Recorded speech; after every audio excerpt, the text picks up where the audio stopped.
Bonjour à tous, c'est Edjohan et aujourd'hui on se retrouve pour parler du Grand Prix de Monza qui a été assez mouvementé, mais c'est que c'est un Grand Prix qui est souvent des fois il y a des gagnants inhabituels. En fait, il s'est passé exactement la même chose que quand Vettel a gagné, parce que là c'est Pierre Gasly qui a fait le même coup. Donc voilà, donc bravo à lui, ça faisait 24 ans qu'un Français n'avait pu gagner. Donc voilà, c'est une victoire, bon même si c'est vrai qu'il a gagné grâce à des concours, grâce à beaucoup de circonstances, mais il a quand même montré que c'était le meilleur des autres. Donc voilà, il a quand même pas volé sa victoire. Donc bravo à lui parce qu'il fallait quand même tenir, même si à la fin c'était, je pense qu'à un tour près il aurait perdu. Même voir Sainz aurait pu être un peu plus agressif. Donc voilà, donc bravo à lui. Juste avant de parler justement de la course, je vous montre le classement, voilà, qui va apparaître devant vous.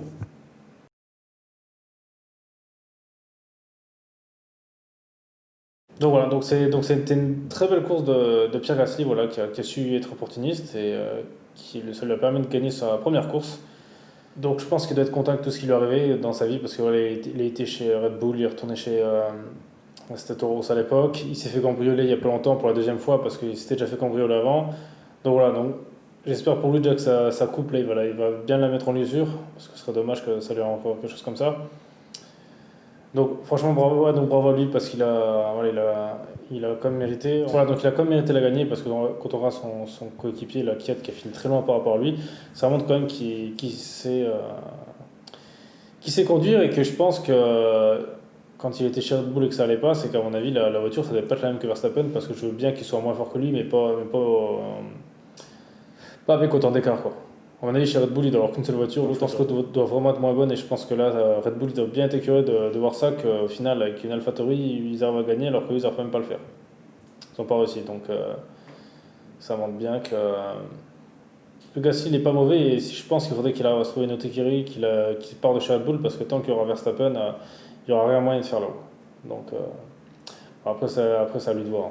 Donc voilà, maintenant il faut espérer pour lui aussi qu'il continue sur la voie là, parce que des fois gagner une course c'est bien, mais si on n'est pas régulier, enfin c'est ça qui est assez cruel, c'est comme par exemple quand Maldonado a gagné, ben, à l'heure actuelle il est plus là, donc il faut vraiment quand même continuer de persévérer, parce qu'en effet, même si on gagne une course, c'est pas pour ça qu'on est assuré d'y rester. Il faut être régulier, parce que si on, demain il fait que des mauvaises courses, et ben il ne restera pas, mais je pense que ça va vraiment le booster mentalement, donc je pense qu'on risque de le revoir. Et peut-être pourquoi pas un jour il pourra se battre avec les meilleurs, quoi. Donc, si Gasly a gagné, c'est que la course là a été très mouvementée. Alors, donc, en fait, déjà, on va commencer par Hamilton, parce que vraiment, c'était lui qui devait gagner parce qu'il dominait tout. Alors, Hamilton, ce qui s'est passé, ben, il a perdu à cause de son équipe, qui a fait une erreur, on va dire, de débutant, c'est-à-dire qu'en fait, il y a eu un drapeau jaune de Magnussen qui a abandonné, et résultat, qu'est-ce qu'ils font? Ils l'envoient au stand, sauf qu'il n'y avait pas le droit parce que la pit lane était fermée, alors que ça, il le savait, et en plus, il n'y avait rien à gagner, c'est-à-dire qu'il dominait tellement qu'au final, qu'il s'arrêtait ou pas, il aurait quand même gagné la fin, hein. Je veux dire, derrière, ils étaient tellement loin, là, les McLaren, il avait déjà pris 5 secondes en très peu de tours. Ouais, derrière, c'était une McLaren, c'était Sainz, il n'a rien à craindre de lui, hein. Franchement, là, ils ont fait n'importe quoi. Donc c'est un peu dommage parce que voilà, bon, lui, il perd pas en championnat parce que Bottas, bon, comme d'habitude, a fait encore rien du tout. Et Verstappen a abandonné, donc voilà, pour le championnat, de toute façon, Hamilton a gagné, mais voilà, c'est un peu dommage qu'ils ont perdu bêtement comme ça. Je pense que ça va leur servir de leçon. Et surtout là, il n'y avait rien gagné. Donc là, c'est vraiment une défaite bête pour lui. Donc ensuite, le deuxième, c'est Sainz. Bah, Sainz, il aurait pu gagner, hein. Je pense que c'est pour ça qu'il était un peu dégoûté parce que c'est vrai que je pense que Ferrari il aurait du mal à gagner. Et là, il a quand même tout donné. Et aussi, en fait, on peut parler aussi, c'est que les AlphaTauri et McLaren avaient deux voitures différentes. C'est-à-dire que AlphaTauri ont privilégié les virages et McLaren les lignes droites. Et c'est pour ça qu'en ligne droite, elle était beaucoup plus rapide. Et il a eu de la chance, Mathieu Gasly, qui avait pas un tour en plus, parce qu'en fait, sur Monza, quand on a une voiture beaucoup plus rapide en ligne droite, eh ben on a vraiment l'avantage. Parce que lequel était moins rapide dans les virages, mais en ligne droite, il reprenait tellement que c'était quand même, je pense, la bonne technique à prendre. Parce qu'en plus, à Monza, quand on n'a pas d'appui, on ne se fait pas doubler. Et c'est plus facile de gagner, quoi. Donc voilà, à Monza, quand on a une très bonne vitesse de pointe avec tous les lignes droites qu'il y a, franchement, déjà, on ne se fait pas doubler, c'est impossible à nous doubler. Donc c'est vrai que Sainz, en fait, s'il avait été premier, eh ben, avant que ce soit Gasly, je pense qu'il aurait gagné et que personne n'aurait pu revenir sur lui. Il aurait été très dur à battre. C'est pas que les Mercedes qui arrivaient à être plus rapides que lui, ils étaient vraiment à niveau dessus, hein. Ça montre vraiment l'écart énorme qu'il y a entre les Mercedes et le reste du plateau. Et maintenant, on va parler des grands perdants. Des grands perdants, c'est. Là, même plus grand perdant, là, Ferrari, c'est un désastre. Là, c'est un désastre. Alors, bon, déjà, Vettel qui part avant-dernier, bon, ok. Alors, qu'est-ce qu'il fait Vettel? Il fait 2 tours et les fins prennent feu. Alors là, je comprends pas comment que ça peut arriver au bout de 2 tours. Une pièce a dû casser, mais Ferrari, c'est quand même une équipe mythique et moi, j'ai regardé tellement de courses d'eux. Et franchement, j'ai jamais eu le souvenir que leur voiture tombe en panne au bout de 2 tours, hein. Là, c'est qu'il y a un problème quelque part, hein. Là, il faut pas.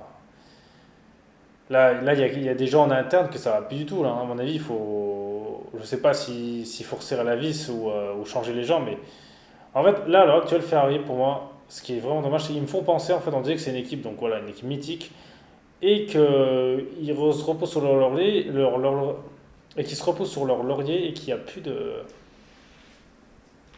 Et que derrière, il n'y a plus de panache, quoi. Il y a plus de. On va dire, ils sont moins perfectionnistes, parce que là, je comprends pas.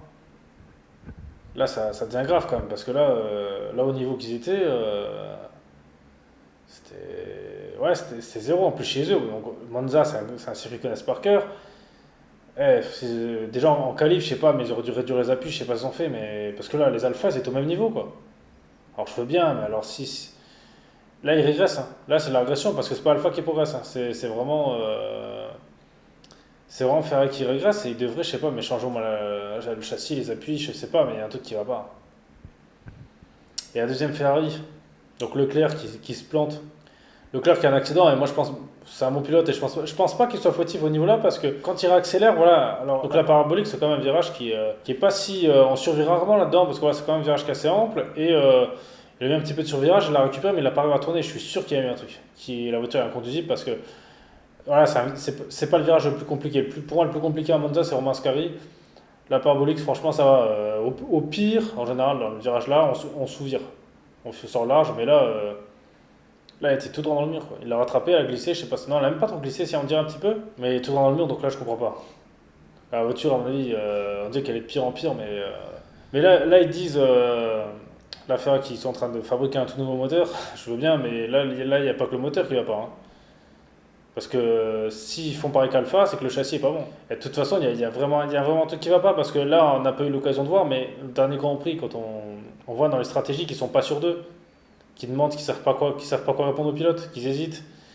Quand Leclerc s'arrête, qu'ils n'ont pas les pneus, ça c'est du laisser aller. Ça c'est du laisser aller. Ça, il y a pas ça ailleurs. En fait, c'est ça la différence entre Mercedes et eux, mais même avant, ils étaient jamais comme ça. C'est du laisser aller, ça. Alors la faute à qui? Tout le monde pointe du doigt Binotto, mais moi je suis pas sûr que ce soit vraiment lui. Je veux dire pourquoi. Pourquoi moi je le défends pas, je le défends, mais pourquoi je pense pas que ce soit lui? Parce que lui, il a gravé tous les échelons. Donc avant, il était ingénieur, il a vraiment fait beaucoup de choses chez Ferrari. Donc, c'est-à-dire qu'il connaît il connaît l'équipe, il a l'expérience, il sait comment que ça se passe pour gagner. Donc, s'il a déjà vécu des grands moments avec Ferrari, il sait comment on fait. Il sait ce qu'il faisait. Donc, si tu sais comment que ça se passait, tu fais pareil. Je doute qu'il ait tout changé. Donc, si ça marche pas, c'est alors soit c'est l'humain qui va pas, hein, soit il faut qu'il recrute des autres gens, je sais pas. Ils avaient aussi, je pense aussi de façon de changer tout le temps de directeur de course, je pense pas que c'est une bonne idée, parce que là, Riva Bene aussi il était pas si mauvais que ça, hein. Ils l'ont mis dehors, mais voilà, ça change quoi en final? Au final, en fait, je pense que la, la F1, c'est différent, parce que si, par exemple, on va dire que c'est un problème de. Là, pour moi, il y a dû laisser aller, mais on va dire que c'est un problème, par exemple, de talent, et qu'ils n'arrivent pas à faire une bonne voiture. Tu pourras beau mettre qui tu veux en tête, en patron, ça sert à rien, hein. C'est pas pour ça que les mecs vont bosser mieux. Mais c'est vrai qu'il faudrait quelqu'un qui resserre la vis, ou je sais pas. Puis même, je sais pas, parce que normalement, voilà, Ferrari, c'est des passionnés de voiture. Normalement, ils ont même pas besoin de ça, que quelqu'un resserre la vis. Je sais pas ce qui se passe en interne, mais il doit y avoir un truc, c'est pas possible. Parce que dans toute l'histoire de la marque, je suis pas sûr qu'ils aient déjà fait des choses comme ça, hein. Parce que je sais qu'avant Jean Todt, c'était un peu plus compliqué, mais c'était pas au niveau là, hein. C'était pas là. Parce que là, à l'heure actuelle, en gros leur place entre la 10e et la 15e place, quoi. Je vois même pas, eux, là, ce que ça leur apporte de courir. Parce que. En plus de ça, ce qui est malheureux, c'est que voilà, sur Instagram, où nos moniteurs fait pareil, mais ils donnent la risée de tout le monde. Et je trouve ça, franchement, ça, déjà, les gens sont pas cool, parce que voilà, c'est comme une écurie mythique, et c'est dommage de se moquer d'eux quand ils sont dans le déclin. Et même pour eux, l'image de la marque. Je veux dire, bon, Ferrari, parce que si Ferrari, voilà, Ferrari, on connaît les voitures, mais s'ils font vraiment n'importe quoi en Formule 1, je pense que l'image de la marque, même des voitures voilà, leurs voitures qu'ils vendent, je pense qu'elle va en prendre un coup quand même, hein. Parce que c'est compliqué d'avoir de vendre des voitures si la voiture à laquelle on fait les courses, elle fait pas grand-chose, quoi. Donc c'est peut-être pour ça que là, en plus, ils réfléchissent toujours à venir en IndyCar, peut-être pour changer un peu ça. Parce que là c'est quand même compliqué, parce que en général, les constructeurs, c'est pas que les constructeurs de voitures, quand ils se lancent dans la compétition automobile, ils essaient toujours de faire quelque chose de bien. Ils s'amusent pas, bah, surtout les très très grandes marques, hein. Ils s'amusent pas à prendre des risques comme ça, parce que c'est comme si là, par exemple, McLaren aussi, ils ont. Bon, heureusement que c'est McLaren, heureusement que c'est une marque de voiture un peu moins connue. Bon, même moi, si moi, c'est la F1 qui m'a fait connaître la marque là, parce que sinon, c'est une marque de voiture qu'on connaît pas, McLaren, hein. On voit quasi. Voilà, c'est pas une marque qui est très connue, pas pour les grands passionnés, mais moi, c'est la F1 vraiment qui m'a fait connaître. Donc, eux, encore, c'était pareil, mais Ferrari, c'est vraiment c'est vraiment l'écurie la plus populaire. Voilà, c'est la marque, c'est l'une des marques les plus populaires au monde. Ils ont des boutiques partout et tout. Là, c'est quand même compliqué, là. Je sais pas en Italie comment que c'est vécu, ça, mais là, ça devient chaud. Et en plus, là la limite, c'est pire, c'est AlphaTauri qui gagne. Donc, il y a eu l'hymne italien à Monza, mais c'est pas Ferrari, quoi. Ça c'est quand même compliqué, parce que AlphaTauri, ils sont pas censés être meilleurs qu'eux, hein.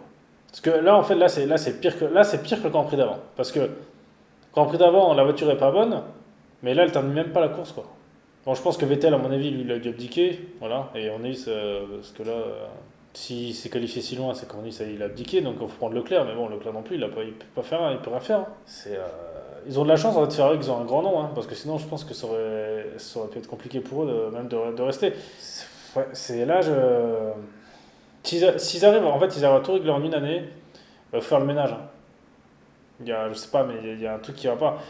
Et en plus, le pire, c'est que là, s'ils veulent réduire les budgets, ça va être compliqué pour eux, parce que déjà qu'ils sont pas bons à l'heure actuelle, donc si en plus ils ont encore moins d'aide, ça risque d'être compliqué, mais c'est dommage parce que Ferrari, c'est un peu l'équipe que tout le monde veut aller, quoi. C'est un peu l'équipe qui fait rêver tous les enfants. Donc quand on veut y aller, maintenant, en fait, c'est ça. Maintenant, vouloir aller chez Ferrari, ben, voilà, si on est passionné de Formule 1 et de Ferrari, on ira toujours, mais pour gagner les courses, là, ça va être compliqué, quoi. Ils ont de la chance qu'ils ont vraiment une grande renommée, parce que sinon. Mais comment expliquer ça? Bah là, ouais, là franchement, je comprends pas. Je comprends pas parce que je pense pas que ok, leur moteur était moins bon, mais le châssis va pas du tout, hein. Puis même la fiabilité, même quand on. En fait, c'est même pas. C'est qu'il n'y a plus de leader, c'est ça, il faut qu'il y ait un leader. Et je pense que. Alors, honnêtement, moi, bon, je suis pas un fan de Vettel, hein, mais j'espère que Leclerc va arriver à avoir son niveau en termes d'intelligence de pilotage et de leadership. Parce que Vettel, même si je l'aime. Moi, ouais, c'est pas un pilote que j'aime. Mais quand il était chez Ferrari, voilà, il a un comportement, il a son caractère, voilà, soit on aime, soit on n'aime pas. Mais il est présent, c'est-à-dire qu'en gros, il aidait à faire la stratégie, il aidait des choses, voilà, il s'intéressait vraiment à fond, donc il était comme, voilà, c'était un peu comme Hamilton chez Mercedes. Leclerc, pour l'instant, je ne l'ai pas encore vu faire ça. Donc, ça veut dire qu'il y a un truc que s'il n'y a plus de leader qui pousse l'équipe vers le haut en pilote, parce que Sainz, il ne le fera pas, hein. Il n'a pas assez d'expérience, je pense. Bah, là, ça va être compliqué, là. Parce qu'avant, je sais que les voitures étaient, par exemple, quand il y avait l'époque Schumacher, je sais que les voitures étaient construites en fonction des pilotes. C'est les pilotes souvent qui aidaient, ils disaient voilà, je veux ci, je veux ça. Et ça, il n'y a pas tous les pilotes qui ont le talent là. Mercedes Hamilton, il l'a. Raikkonen aussi, il l'avait, il savait expliquer. Là, il faut voir si Leclerc, il l'a, ça. Parce que, en fait, c'est vrai que maintenant, en fait, ce qui est différent, en fait, c'est un peu la formation des pilotes. Parce que, vous voyez, par exemple, on prend un pilote comme Hamilton. Eh ben, Hamilton, donc lui, il a gravé les échelons. Au début, grâce à lui, même si Ron Dennis l'a aidé un peu derrière, mais il a quand même tout fait grâce à lui. Alors que chez Ferrari, quand il y a vraiment une structure derrière de Ferrari Academy, là les pilotes sont un peu plus couvés, c'est-à-dire qu'en gros ils ont plus des gens qui les aident derrière, ils sont plus peut-être formés au pilotage. Et c'est peut-être un peu différent, l'approche est peut-être un peu plus, on va dire, c'est peut-être un peu plus aisé, dans le sens où ils sont mieux encadrés. Quand on est mieux encadré, des fois, on fait peut-être pas les efforts qu'il faut pour apprendre d'autres choses, parce que quand on doit se débrouiller pour tout, on essaye de se débrouiller dans tout, de tout connaître. Quand on est encadré, c'est peut-être un peu différent. Donc ça peut être compliqué. J'espère que Leclerc vraiment va les aider là-dessus, parce que sinon ça va être compliqué et il faudra, je pense, prendre un pilote plus expérimenté, donc en fonction de celui qui soit moins bon des deux, parce que je sais qu'avec Leclerc et Sainz, à mon avis, ça risque d'être explosif. Parce que Sainz, il ne voudra pas de numéro 2, donc il faudra vraiment que Leclerc il montre que c'est le boss, sinon ça risque d'être chaud. Parce que les deux ont du caractère, mais ça risque d'être chaud. Et je pense que c'est pour ça que Ferrari, pour moi, n'a pas fait un truc intelligent là-dessus, dans le sens où moi j'aurais pris un pilote peut-être beaucoup plus expérimenté que Sainz. Parce que quand on est dans une sale passe, si en plus les pilotes ils sont en rivalité, là c'est compliqué parce que ça va être chacun pour sa peau et en général, quand c'est comme ça, il n'y a pas vraiment d'entraide. Donc ça fait un peu peur chez Ferrari. Mais bon, on verra, hein. Après voilà, c'est que des suppositions que je dis, peut-être que ça se passera autrement. Voilà, si peut-être vous avez aussi d'autres avis différents, dites-les dans les commentaires. On verra ça de toute façon. Donc voilà, donc c'était une course, il y a eu pas mal de rebondissements. Mais, bah, enfin oui et non, c'est-à-dire que il y a eu des rebondissements grâce à ça, mais quand il y a eu la course c'était normal, voilà, c'était pas. À part la montée d'Hamilton, hein, sinon il n'y a pas eu grand-chose, hein. C'est ça, donc au final, sans les incidents-là, la course était quand même. On va dire, il y a pas eu grand-chose à part ça, mais bon, on va dire, voilà, c'est comme ça. Je pense que si on n'aurait pas eu de drapeau rouge, à mon avis, la course aurait été très longue. Très très longue. Mais bon, Monza, ça. Bon, après, Monza, moi, c'est un truc que j'adore, donc c'est pas grave, mais c'est pour dire quoi. Donc la semaine prochaine, on se retrouve au Mugello. Donc voilà, donc c'est un circuit que je connais le nom, je le connais un peu dans les jeux vidéo, mais je crois que la F1, j'ai pas le souvenir qu'ils sont déjà venus. Donc on verra ce que ça donne. Ça peut être intéressant. Ça peut être. Bon, je pense qu'à mon avis. Bon, moi, je parie sur une victoire d'Hamilton. Parce que là, il doit bien être énervé, et en général, quand il fait une course de merde, la prochaine, il la gagne. Voilà, c'est Hamilton, c'est ça. Donc aussi ceux qui ont parié là, pour la victoire de Gasly, le podium là, à mon avis, s'il y en a qui ont fait ça, je pense qu'il y a des nouveaux millionnaires, hein, parce que la cote des pilotes là, elle est souvent dans les 200, 300. À mon avis, il y a des nouveaux millionnaires. C'est quelqu'un qui a parié Gasly a gagné, plus là le podium, moi, je pense qu'on a des millionnaires dans le monde là. Donc voilà, bah, en tout cas on se retrouve la semaine prochaine pour la prochaine course, et puis on verra, en espérant que Ferrari ressorte un peu la tête de l'eau, mais je pense pas. Ah, j'ai pas fait le point à Raikkonen, donc Raikkonen qui a fini, je crois, 11e, voilà, bah, c'est dommage, il était pas dans les points. Ce qui est bien aussi pour lui, c'est qu'au moins il était 4e, voilà, Raikkonen a fait le travail et il a montré où il était grâce à des bonnes stratégies. Heureusement, la voiture n'était pas là, mais donc voilà, c'est bien aussi pour Alfa Romeo, vu que c'était une équipe italienne, voilà, c'est bien qu'ils se montrent un peu, c'est sympa pour eux. Donc voilà, on se retrouve la semaine prochaine.